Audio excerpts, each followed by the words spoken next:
Bonjour Ariane, comment ça va? Ça va bien, toi? Ça va très bien, merci. Est-ce que tu pourrais te présenter? Oui, ben, je m'appelle Ariane Desrochers. Je suis professeure adjointe en traduction à l'Université de Moncton. Ça fait bientôt 3 ans que je suis ici. Puis sinon, du côté de la traduction, je pratique surtout la traduction littéraire. Donc, depuis 2016, je traduis, je publie des traductions dans le milieu de l'édition là, littéraire. Là. Est-ce que tu pourrais nous dire c'est quoi la traduction littéraire? Oui, ben, la traduction littéraire, c'est très vaste. En fait, c'est un espèce de terme englobant qu'on utilise pour parler de tous les types de traductions, en fait, qui concernent la littérature. Puis c'est ça, le problème avec définir la traduction littéraire, c'est aussi le même problème qu'on rencontre quand on essaie de définir la littérature. Donc, la traduction littéraire, peut-être qu'est-ce qui la distingue beaucoup en premier lieu des autres types de traductions, de façon très générale, là, puis c'est une généralisation, là, évidemment, mais c'est qu'on traduit des textes qui sont signés, donc des textes qui portent une signature là, d'un auteuriste qui n'est pas anonyme, en fait, et donc qu'on va traduire une voix très subjective, très spécifique. Puis ça peut prendre la forme là, d'un essai, d'un roman, d'un récit fictif, de poésie, et théâtre, et ainsi de suite. Et qu'est-ce qui t'a attiré vers ce domaine? Mon intérêt vis-à-vis de la littérature, certainement. Donc, moi, j'ai fait mes études de premier cycle en traduction. Fait que dans un bac en traduction, on touche à beaucoup de types de traduction. C'est tout l'aspect créatif, moi, de la traduction qui m'appelait énormément. Puis je l'ai vu, cette dimension créative-là, à mon sens, ben, elle est présente dans tout type de traduction, mais elle est particulièrement concrète, là, oui, c'est ça, du côté de la traduction plus littéraire, comme je l'ai dit. Donc, la traduction littéraire euh, va dealer avec des textes qui sont de nature très créative à la base. Et donc, le défi, c'est de reproduire finalement cette créativité-là dans un autre ensemble de formes linguistiques. C'est ça qui m'attirait finalement parce que c'est ça, je suis quelqu'un qui lit énormément.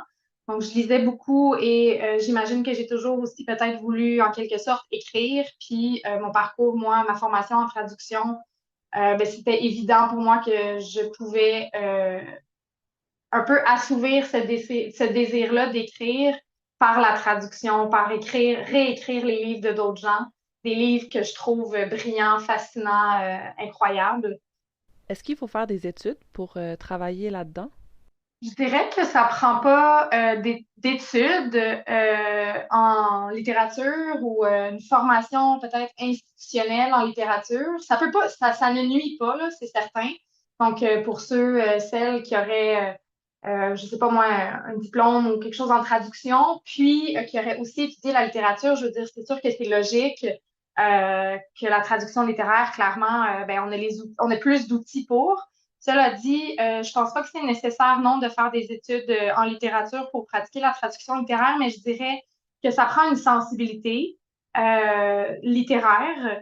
Donc, mais ça peut s'acquérir de différentes façons. Donc, c'est ça, on peut être juste quelqu'un qui lit énormément, qui est actif dans le milieu littéraire, qui écrit peut-être aussi. Donc, il y a toutes sortes de façons, je pense, pour moi, d'arriver à la traduction littéraire, mais la sensibilité, puis des outils en littérature, c'est sûr que c'est ça, c'est fondamental.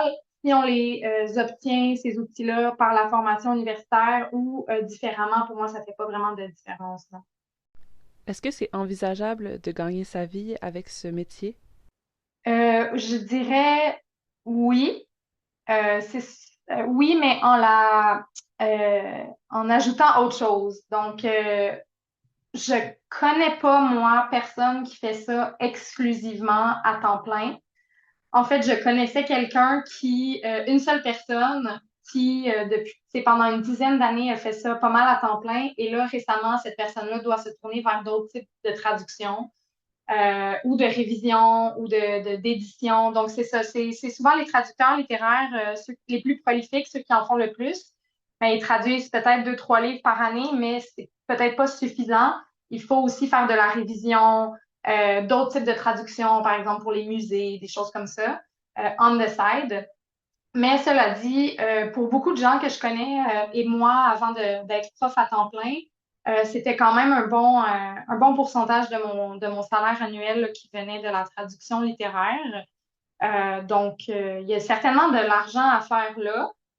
Puis les plus chanceux, c'est ça, parmi nous, ils parviennent ou arrivent quand même à ce que ça fasse, ça soit, ouais, ça occupe une grande partie finalement de leurs activités professionnelles. Mais je dirais aussi, pour un petit peu comme nuancer la question puis la réponse, que on va pas vers ce milieu-là nécessairement pour l'argent. Là, surtout avec les subventions du Conseil des arts qui n'ont pas augmenté depuis 14 ans. Donc, on a quand même un tarif assez bas présentement, surtout avec l'inflation. Donc, c'est pas de moins en moins bien payé finalement. Et c'est aussi un travail, des fois, ça dépend de la nature du livre, mais un livre très, très difficile à traduire, ça peut être très long. Il faut vraiment être passionné puis aimer ça. Donc, voilà. Oui, c'est possible d'en faire son gagne-pain ou une partie de son gagne-pain, mais il faut pas juste penser en termes monétaires là, pour aller faire de la traduction littéraire parce que c'est certainement pas le type de traduction le plus payant, là, ça, on va se le dire. Est-ce que c'est payé à l'heure, au mot, ou peut-être qu'il y a des contrats? La traduction littéraire au Canada, elle est subventionnée par le Conseil des arts du Canada. Donc, les traductrices littéraires, pas pour tous les projets, mais pour la plupart des projets. Mais c'est des subventions, c'est ça, qui viennent du gouvernement. Donc, on est payé par le Conseil des arts du Canada, qui est en fait une enveloppe qui vient de Patrimoine Canada. C'est 18 sous le mot pour la prose. Donc ça inclut la fiction, la non-fiction. Puis ensuite, du côté du théâtre et de la poésie, et je pense du roman graphique, on est du côté de 25 sous le mot. Mais ça, comme je t'expliquais, c'est des tarifs qui n'ont pas augmenté depuis 2008 ou 2009. Ce qui fait que avec l'inflation et tout, on serait censé être rendu beaucoup plus avoir des bien meilleurs tarifs que ça. Donc ça, c'est quelque chose que les traducteuristes littéraires, on essaie de se battre un petit peu pour ça. C'est pas évident, on n'est pas beaucoup. Mais oui, donc voilà pour ce qui est du salaire, c'est le taux standard, on suit le Conseil des arts, là, puis c'est 18 sous le mot pour la prose, 25 sous le mot pour les autres types de textes. Et toi, est-ce que tu travailles à ton compte? Oui, ben, comme je te disais tantôt, moi je suis prof d'université maintenant, mais pendant que j'étais aux études, au doctorat, puis même encore là aujourd'hui, c'est ça, je fais encore quelques contrats. Oui, c'est à la pige. La traduction littéraire dans le milieu de l'édition, c'est exclusivement à son compte à la pige. Les maisons d'édition, ils n'ont pas des traducteurs salariés, là. Donc, les maisons d'édition sont souvent habituées, ils ont souvent un bassin de traducteuristes à qui ils vont faire appel pour leurs différents projets, mais personne n'est à temps plein là, sur un payroll. Et comment on trouve les livres à traduire? Oui, OK, ben si pour les gens qui s'intéresseraient à faire de la traduction littéraire, là, on va prendre le cas hypothétique de l'anglais vers le français. Donc, il faut, comme tu dis, la première étape, c'est un peu trouver un projet. Donc, puis ça, pour trouver un projet, c'est ça que je disais tantôt, avoir une sensibilité littéraire, des outils littéraires, il faut lire énormément en anglais. Fait que être traducteur littéraire, il faut lire énormément en anglais puis lire énormément en français, un petit peu comme en même temps. Rule of thumb, moi, je dirais un livre en anglais, un livre en français, puis ça alterne comme ça. Parce qu'il faut être au fait de ce qui se publie en anglais pour voir un peu qu'est-ce qui sort du lot, qu'est-ce qui est original, qu'est-ce qui se démarque cette année, par exemple. Il faut connaître les tendances, les modes, autant que les étoiles émergentes, un petit peu, tout ça. Fait qu'il faut être vraiment au courant de cet écosystème-là. Donc, avoir un pied dedans. Et de l'autre côté, aussi, lire beaucoup en français pour euh, même chose, en fait, savoir ce qui s'écrit en français, comment est-ce qu'on écrit certaines choses, et ainsi de suite. Donc, trouver un projet, ça demande déjà à la base de, je pense, plusieurs mois ou années d'un un certain investissement à lire de la littérature d'expression anglaise. Puis, je dirais, comme astuce vraiment pragmatique pour les gens, c'est ça qui voudraient peut-être faire de la traduction littéraire, c'est de se concentrer vraiment sur ce qui se publie au Canada. Donc, d'oublier les auteurs américains, les auteurs européens, ça coûte beaucoup trop cher pour obtenir les droits. C'est les maisons d'édition en France qui vont les obtenir normalement, mais au Canada, on est un écosystème littéraire à deux langues, donc deux industries très séparées. Mais où est-ce que c'est ça? C'est beaucoup plus facile, en fait, d'obtenir les droits, de pouvoir entrer en contact avec l'auteur, et ainsi de suite. Fait que c'est beaucoup plus réaliste de faire ça. Fait que se concentrer sur le Canada anglais, regarder les listes des prix, lire, lire, lire, lire, lire. Là, à un moment donné, on tombe sur un projet, par exemple, qui nous parle énormément. La deuxième étape, ça serait ensuite de ça d'aller vérifier si les droits de traduction de cet ouvrage-là sont disponibles. Je dirais aussi le plus récent, l'œuvre, la plus récente, l'œuvre est possible, le mieux c'est, parce qu'on a des maisons d'édition qui veulent vraiment publier des choses actuelles versus pas un livre publié il y a comme 12 ans, mettons, qui est un petit peu tombé dans l'oubli. S'informer pour voir si les droits de traduction sont disponibles, ça c'est auprès de la maison d'édition originale normalement. Et là, quelqu'un va te répondre oui, les droits sont disponibles ou non. S'ils ne sont pas, ben c'est fini. On abandonne le projet. Ils sont quelque part, le livre est en train de se faire traduire par quelqu'un d'autre. C'est dommage. En même temps, ça valide qu'on avait comme un bon instinct puis que ce livre-là, donc on peut continuer sur cette voie-là puis aller trouver un autre projet. La troisième étape, ensuite, ça serait de trouver, et c'est là peut-être même l'étape la plus importante et la plus difficile, c'est de trouver un éditeur de langue française qui serait prêt à porter ce projet de traduction-là, donc à le publier. Puis ça, il faut faire encore une fois une recherche chez les éditeurs, par exemple, mettons, de langue française au Canada, puis voir un peu le projet, il fit avec quelle maison. Donc, on ne va pas pitcher un essai, je ne sais pas moi, de sciences politiques à une maison d'édition qui se spécialise en poésie. T'sais. Donc là, c'est vraiment gros ce que je dis, mais il faut vraiment essayer d'aller trouver la bonne maison pour le projet, que le projet soit bien porté. Et il faut faire donc un petit pitch de vente à la maison. Et si la maison, après, si ça mord à l'hameçon, il faudra peut-être faire un extrait, donc un échantillon de traduction de quelques pages. Il va surtout être demandé quand ça sera la première fois, mettons, que tu travailles pour une maison d'édition qui te connaissent pas. Là, moi, mettons, j'ai travaillé avec certaines maisons d'édition pour qui j'ai traduit plusieurs livres. Là, ils me demandent plus d'échantillons. Tu sais, c'est comme, il y a une confiance. Puis sinon, normalement, ouais, ça c'est tricky. Moi, les échantillons que j'ai faits, je n'étais pas payée pour, mais de plus en plus, je sais que c'est une pratique que les gens ben, critiquent. Là. Puis si la maison demande un échantillon, elle devrait être en mesure de le payer. Je pense que c'est très, très, très raisonnable de demander ça. D'autant plus que si on va de l'avant, ça sera remboursé après ça par la subvention, etc. Là. Puis, tu sais, il y a moyen de faire un échantillon qui n'est pas trop gros. Puis les échantillons, après, ça dépend vraiment du livre. Mais oui, s'il y a un chapitre, je sais pas, moi, au début, qui fait 5-6 pages, ce serait parfait, tu sais. Mais je ne ferais pas un chapitre de 40 pages pour un échantillon non plus. Là. C'est vraiment juste pour montrer ce dont on est capable.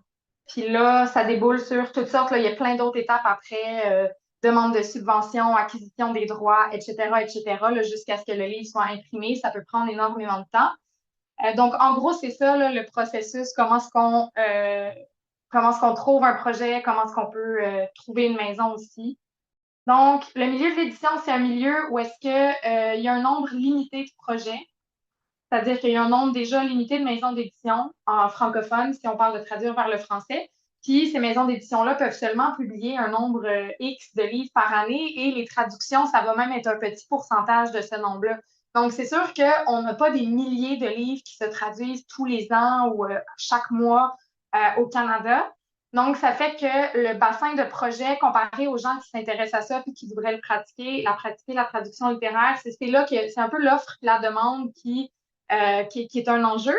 Mais après ça, il suffit, c'est ça, c'est un milieu qui est difficile à percer, mais qui n'est pas impossible non plus à percer.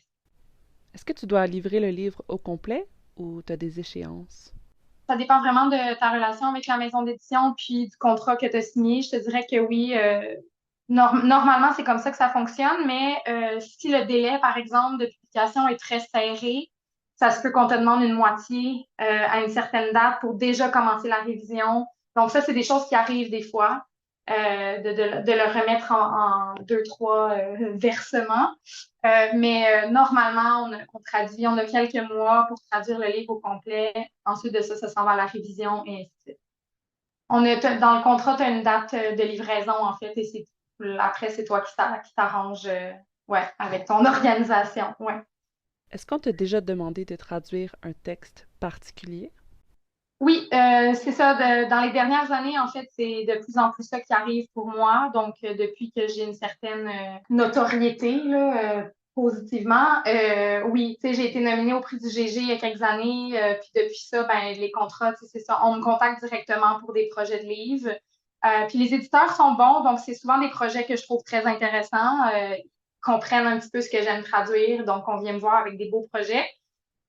Puis sinon, je traduis encore deux auteurs que c'est moi qui avais pitché à la base, mais il y a de ça des années, et pour qui j'ai continué à traduire l'œuvre ou les livres. C'est des auteurs vivants qui continuent de publier, fait que ça, je les suis. Donc oui, au début, j'ai pitché. C'est encore possible de pitcher. Je pense que ça va m'arriver encore. C'est un mélange des deux maintenant. Et est-ce que tu es plus papier-crayon ou ordinateur? Je me la fais souvent poser, est-ce qu'on utilise des mémoires de traduction en littérature? Est-ce qu'on... La réponse à ça, c'est non. Puis vraiment, ça, je l'ai posé à beaucoup de collègues, mais on travaille tous sur Word. Donc, nous, là, c'est la bonne vieille école, le document Word. Parce qu'une mémoire de traduction en littérature, ça servirait à rien. Il n'y a jamais des phrases qui sont pareilles. C'est juste, ça s'applique juste pas. Donc, c'est ça, document Word. Moi, je travaille encore avec la version papier des livres. Donc, j'aime avoir mon livre vraiment à côté de moi, ouvert. C'est bon de travailler avec la version publiée aussi, donc papier, parce que souvent les PDF que les maisons d'édition nous envoient sont pas les finales. Il y a toujours des petites différences et tout. Fait que la version publiée, tu le sais que c'est la bonne. J'allais dire aussi que je voulais essayer prochainement de travailler avec un logiciel qui, je pense, s'appelle Dragon et qui est un logiciel en fait de reconnaissance vocale où est-ce que on traduit automatiquement en fait à l'oral, puis ce logiciel-là retranscrit en fait ce qu'on dit. Puis semblerait-il que c'est génial et très agréable. Donc, je ne l'ai pas encore essayé, mais c'est une idée que je lance comme ça et c'est quelque chose que je vais essayer prochainement pour mes projets de traduction littéraire. Parce que la littérature, c'est foncièrement oral, en fait. C'est une écriture qui est caractérisée par l'oralité. Donc, je trouve que le passage à l'oral il peut amener quelque chose d'intéressant. Avant même de traduire, est-ce qu'on doit connaître l'œuvre et l'artiste? Ah, ça oui, ben c'est certain, là. L'œuvre, c'est la base, là, c'est primordial, je dirais. Oui, oui, pour bien traduire. Ben, en fait, pour traduire un livre, non, il faut pas nécessairement bien le comprendre ou bien comprendre ou connaître son auteur, mais pour bien le traduire, oui. C'est ma position là-dessus. Moi, comme j'ai dit tantôt, puis c'est Spivak aussi qui dit ça, c'est Translation is the most intimate act of reading. Il faut que tu sois dans un rapport d'intimité avec le livre, surtout, d'abord et avant tout le livre, mais souvent et de plus en plus, puis ça dépend qui on traduit, mais je trouve que c'est difficile de détacher le livre de la personne qui l'a écrit. Donc, idéalement aussi avec la personne. Et là, c'est pas possible de, je sais pas moi, faire des week-ends au chalet avec notre auteur, là, puis dormir dans le même lit, puis d'avoir ce genre de rapport intime-là, je veux dire, c'est-à-dire, c'est souvent impossible, mais d'établir un rapport de confiance, de réciprocité, un rapport avec l'auteur, c'est important. Moi, mes traductions dont je suis le plus fière, c'est des traductions que j'ai faites d'un auteur avec qui je suis plutôt proche. Donc, qu'on est devenus amis en fait par la traduction, mais qu'on s'aime vraiment beaucoup, puis on a une sorte de relation un peu. Quand je parle d'intimité, je parle pas d'intimité au sens occidental, là, sexuel, mais une intimité relationnelle. Et ça, pour moi, c'est les meilleures traductions que j'ai faites parce qu'elles sont sous-tendues par ça. Donc, je trouve que oui, ça donne absolument une plus-value de connaître, d'être proche de son auteur, même si c'est pas nécessaire. Mais pour ce qui est de l'œuvre, oui, certainement. Et comment on fait pour percer dans le milieu? C'est d'aller se faire remarquer ou de participer au milieu littéraire, vraiment. Donc, ça peut être de faire du bénévolat dans des festivals littéraires, d'assister à des tables rondes, de poser des questions, d'aller se présenter. Donc, ça, c'est des occasions et effectivement, ça va pas toujours donner quelque chose. Donc, c'est pas parce qu'on va à un événement littéraire puis que là, on essaye de se présenter puis ça donne rien. Ah, j'abandonne. Non. Il faut y aller comme constamment de façon vraiment appuyée. Parce que le milieu littéraire, c'est comme tous les milieux, c'est un milieu qui est humain, qui est un milieu finalement tissé de toutes sortes de relations. Donc, c'est ça, c'est d'essayer d'aller rencontrer des gens dans le milieu euh, qui pourront, tu sais, vous recommander, par exemple. Ça peut être un ancien prof, ça peut être un ancien camarade de classe qui elle a percé, par exemple. Donc là, nous, OK, qu'est-ce qu'on fait? On peut essayer d'aller faire en co-traduction aussi avec quelqu'un qui a déjà traduit des livres, par exemple. Donc, oui, la co-traduction, ça peut être un très, très bon stratagème pour percer dans le milieu. Donc, prendre quelqu'un qui a un petit peu plus d'expérience, qui s'intéresse peut-être soit à mentorer. D'ailleurs, sur ce plan-là, il y a la TTLC, l'Association des traducteurs et traductrices littéraires du Canada, qui offre des mentorats, des séances d'information, toutes sortes de petites ressources. Donc, ça peut être une avenue aussi intéressante, là.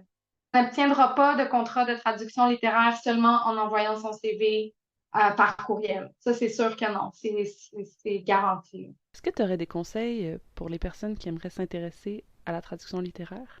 Le meilleur conseil, ça serait de lire. Lire, lire, lire, lire, lire. Je trouve souvent, et c'est pas du tout, euh, c'est vraiment pas comme pour me plaindre ou quoi que ce soit, mais je trouve, dans les dernières années, je trouve que les étudiants ne lisent pas beaucoup, ne lisent pas assez. Puis je comprends qu'on n'a pas le temps, tout le monde est débordé, tout le monde travaille 3 jobs pour pouvoir payer. C'est genre, dans le sens que je vous en tiens pas rigueur, vous les étudiants. Mais vraiment, si la traduction littéraire, c'est ce qui nous intéresse, c'est comme, c'est garanti. Il faut lire. Il faut lire constamment. Il faut toujours être dans un livre. Il faut en manger de la littérature. Puis, lire, comme je le disais tantôt, en anglais et en français. Lire beaucoup en français pour pratiquer les réflexes, les co-occurrents, les expressions. Ouais, lire. Est-ce que tu aurais des livres à recommander sur ce sujet? Oui, ça, j'en ai un. J'en ai un, en fait, qui me vient tout de suite en tête, puis c'est le livre This Little Art de Kate Briggs. Kate Briggs, elle est d'origine britannique, elle habite aux Pays-Bas maintenant. Puis, elle a traduit un livre de Roland Barthes, qui est un philosophe, sémiologue français des années 60, que j'aime beaucoup. Puis, elle a traduit vers l'anglais, puis elle a écrit un livre, en fait, sur son expérience de traduction. Puis c'est aussi sur la façon dont on entre en relation avec la traduction. C'est un livre magnifique, très expérimental, tout à fait d'une douceur aussi incroyable, puis qui fait plein d'arguments, en fait, qui avance plein d'arguments très théoriques, mais jamais d'une façon universitaire ou théorique. Donc, c'est vraiment écrit au jeu. Elle raconte un petit peu son expérience, puis elle dit plein de belles vérités, à mon avis, sur la traduction, spécifiquement littéraire. Donc, ça, c'en est un. Puis, d'ailleurs, en fait, je l'ai traduit. Il va paraître en français, je ne sais pas quand, ça prend beaucoup de temps, là, les étapes de production, mais ça devrait s'en venir prochainement. C'est un livre que j'aime vraiment beaucoup. Puis sinon, s'il y en a qui s'intéressent aux aspects peut-être un petit peu plus théoriques de la traduction littéraire, puis justement pour revenir aux questions que tu posais tantôt, comment la traduction littéraire se différencie des autres types de traduction, comment est-ce qu'elle est unique, etc. Il y a un volume qui est paru aux presses de l'Université d'Ottawa l'an dernier, en 2022, qui s'intitule Littéraire, non littéraire. Puis c'est un recueil, en fait, de chapitres un petit peu plus théoriques sur la traduction littéraire. Fait que ça, pour les étudiants, ça peut être intéressant aussi. Merci beaucoup d'avoir participé au podcast. Ben, merci à toi, Annabelle, pour l'invitation. Est-ce que tu pourrais me dire où on peut te suivre sur les réseaux? Ben, écoute, je suis pas vraiment sur les réseaux à l'heure actuelle, mais s'il y en a qui s'intéressent dans le fond à ce que je fais dans mes recherches, mes recherches, en fait, mes articles sont publiés, vous pouvez les trouver sur Érudit si vous trouvez, cherchez mon nom. Puis sinon, j'ai aussi un livre qui sort, ma monographie qui s'en vient en septembre prochain et qui s'intitule Language Smugglers. Ça sera chez Bloomsbury Academic en anglais, mais s'il y en a qui s'intéressent à mes recherches, vous pouvez checker la sortie de mon livre, c'est ça en septembre.